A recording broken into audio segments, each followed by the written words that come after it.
Welcome to Local Edition on Time Warner Cable. I'm Steve Swat with the Sacramento Report. In the next few minutes, we're going to talk about efforts of the state capitol to attack the acute shortage of primary care physicians in the state of California, especially in those areas that are underserved.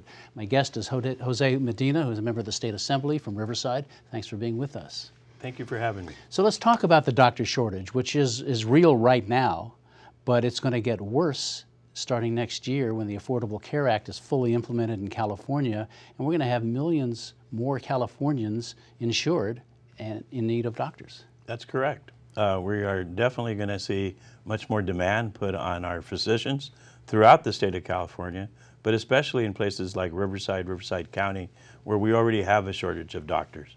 So we will be probably at a stress point in demand for doctors. I know you are authoring legislation, sort of leading the effort to get a medical school built and completed and up and running at UC Riverside. You're a UC Riverside alumnus yourself. Tell us about that.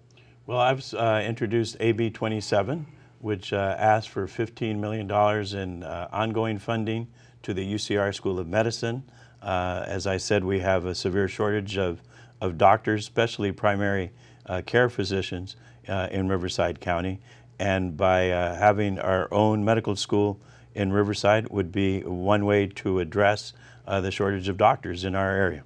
Your bill is still making it through the process, so it's not law yet, and yet, as I understand it, your school is about to start teaching folks, right? I mean, you got students already for the fall, you've got a dean, you've got faculty, but you don't have the full funding for operations? That's correct. It received $10 million previously from the California legislature. The building is there. The dean is Dean Olds is on board. Students are applying, and the doors will open in the fall of 2014, next fall, to the first 50 students at UC Riverside School of Medicine. But we do need the $15 million in funding from the state legislature, from the state of California. We've gotten a lot of outside money, but we need funding from the state. And so far, no problems in terms of your legislative efforts with this bill? So far, no problems. Yesterday, we were in front of the Higher Ed Committee, where the bill got out of committee on an 8-0 vote, and now look forward to it going to the subcommittee on the budget in education. Congratulations. Let me ask you about the critical need, and we've talked about Riverside, the Inland Empire, being underserved. I mean, it is so critical that you get new doctors who want to serve in that area, and obviously you feel that if you have UC Riverside as a magnet, they're going to stay there and not fly the coop.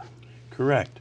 I think studies have shown that the doctors are more likely to practice where they train, where they go to school, than any place else.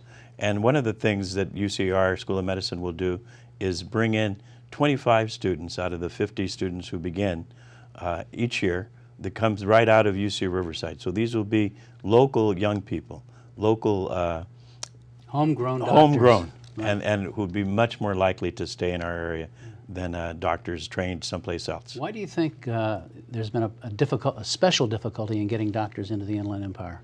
Well, one is that the schools of medicine tend to be along the coast, Davis, San Francisco, that's one, and also because you know, the Inland Empire may not be as attractive to them to practice. All right, well, your legislation will change all of that. Jose Medina, thanks very much for being with us. Thank you very much. It's been a pleasure. And thanks to our viewers also for watching Local Edition on Time Warner Cable. A reminder, you can see this and other interviews on My Government On Demand, also on YouTube.